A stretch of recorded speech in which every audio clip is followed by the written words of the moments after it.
Cette petite vidéo pour juste faire un complément d'information, toujours dans le cours de stabilité, béton et génie civil, par rapport au chapitre 3 sur les murs et ouvrages de soutènement. Quand j'ai parlé dans ce chapitre des murs en béton armé, j'ai parlé donc du système de murs semi-préfabriqués en béton, et j'ai insisté sur donc le béton de deuxième phase qui était coulé sur chantier.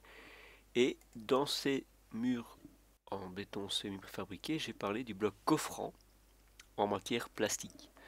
Donc je vous ai expliqué la matière vis-à-vis des panneaux en plastique avec les entretoises en plastique, et je vous ai expliqué le système d'empilement. Donc moi mon but c'était vraiment ici sur cette petite courte vidéo vous montrer l'explication de la mise en place complète, et puis après je vous montrerai quelques petites illustrations concernant l'implication vis-à-vis du placement en pratique sur la création d'un mur de soutènement.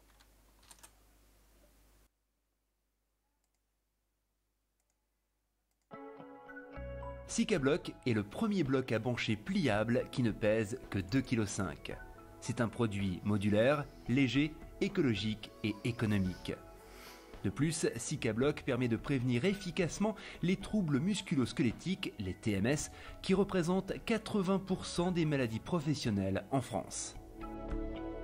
Fabriqué à base de matières synthétiques de réemploi, ce produit respecte l'environnement tout en affichant des caractéristiques identiques à un mur en béton armé. Sikabloc affiche d'excellentes propriétés mécaniques et résiste aux intempéries. C'est un produit imputrescible et durable.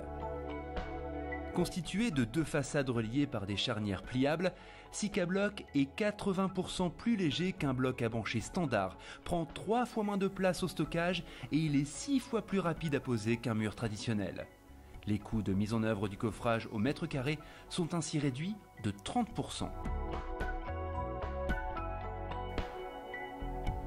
Sikabloc est idéal pour les coffrages en espace restreint tels que les murs de soutènement, les fosses, murs anti-bruit, murs de clôture et murs de soubassement.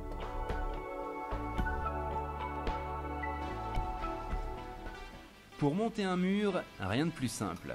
Un petit camion suffit pour transporter plusieurs palettes de Sikabloc, suffisamment de gravier pour sceller la base du mur et les quelques outils nécessaires au montage du mur.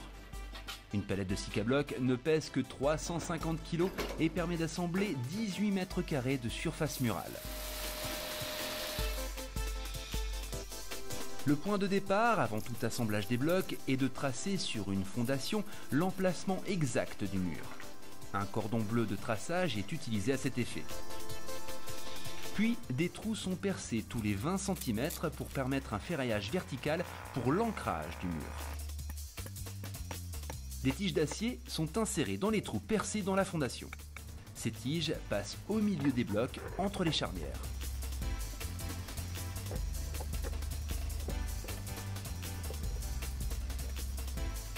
Les blocs sont crabotés ensemble, puis les charnières sont verrouillées. Ces étapes préliminaires sont déterminantes pour assurer une bonne stabilité du coffrage. Pour assurer l'arrêt du béton en bout de mur, un coffrage traditionnel est réalisé.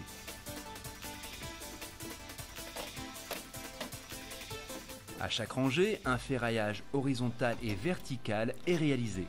Pour le ferraillage horizontal, des encoches sont prévues à cet effet dans les charnières. Pour le ferraillage vertical, il sera attaché à l'aide de fils de fer au ferraillage horizontal. Les tiges d'acier sont ainsi maintenues en place avant bétonnage. Les 3 premiers rangs de Sikabloc peuvent ensuite être scellés par un lit d'au moins 10 cm de béton. Une fois cette étape réalisée, il faut s'assurer de la verticalité, de l'horizontalité et de la rectitude du mur, et ce avant la prise du béton. Après un temps de séchage du béton de 12 heures, le montage des rangs supérieurs peut ensuite continuer.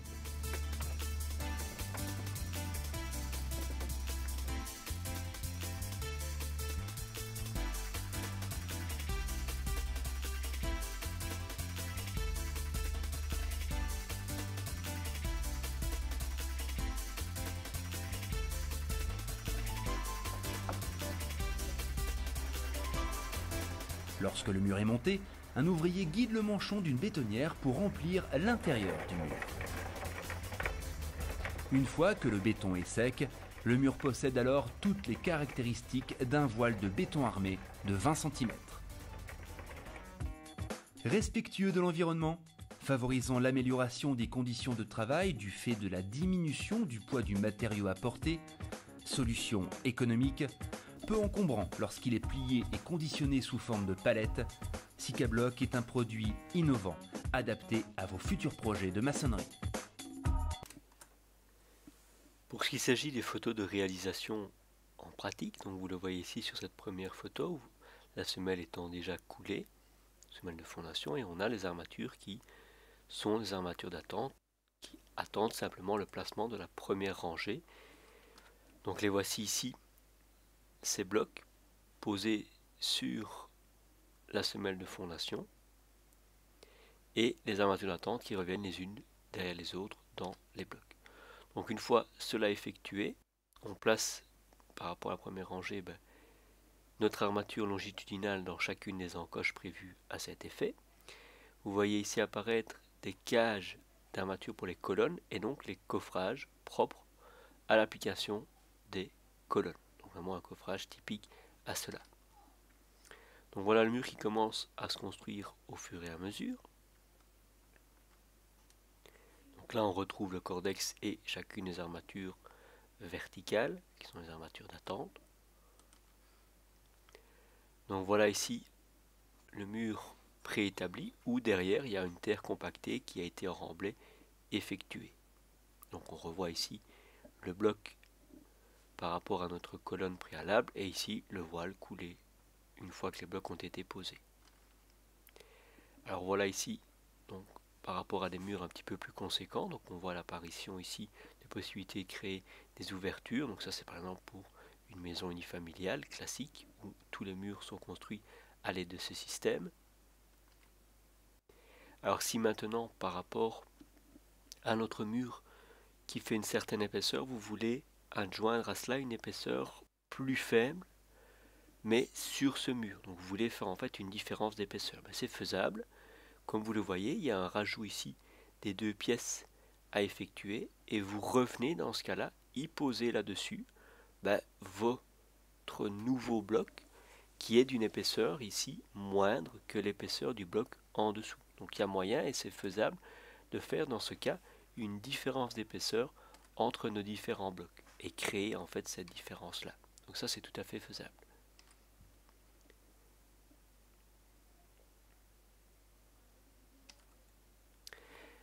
Les possibilités de finition, vous le voyez ici, c'est le crépi, donc avec la sous-couche, le treillis, premier enduit, deuxième enduit et l'enduit de finition ici en blanc. Possibilité de faire la projection par polyuréthane, donc là c'est vraiment encore une autre possibilité.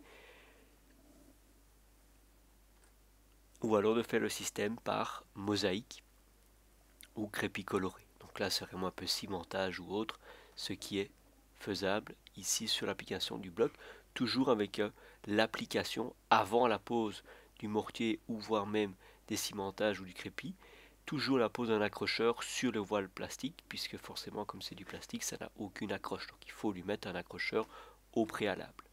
Ça n'altère forcément rien bien évidemment le bloc.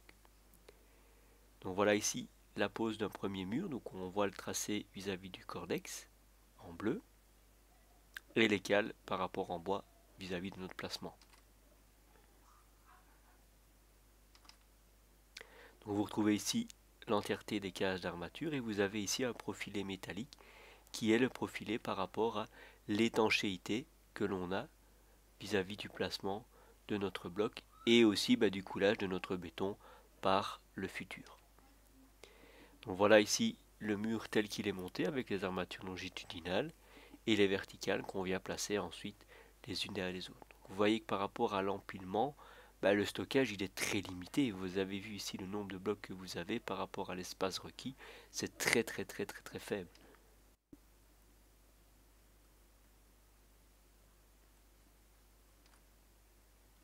Voici ici les blocs donc de coin et les armatures ici en L qui renforcent forcément lors du bétonnage la poussée du béton dans le vide, donc ici en poussée vers l'extérieur. Vous avez ici les profilés de finition, donc pour avoir vraiment aucune fuite de bétonnage dans les raccords entre les blocs circulaires et les blocs longitudinaux. Donc on voit ici les raccords. On voit ici les blocs alignés les uns derrière les autres. Et enfin ici ceci, donc on voit que un bloc coffre en béton fait aux alentours des 20 kg et une surface de 0,12 m², alors que pour la même masse, pour les mêmes 21 kg, on fait un empilement de presque une dizaine de blocs et on fait 1,08 m². Ça va par rapport à nos blocs.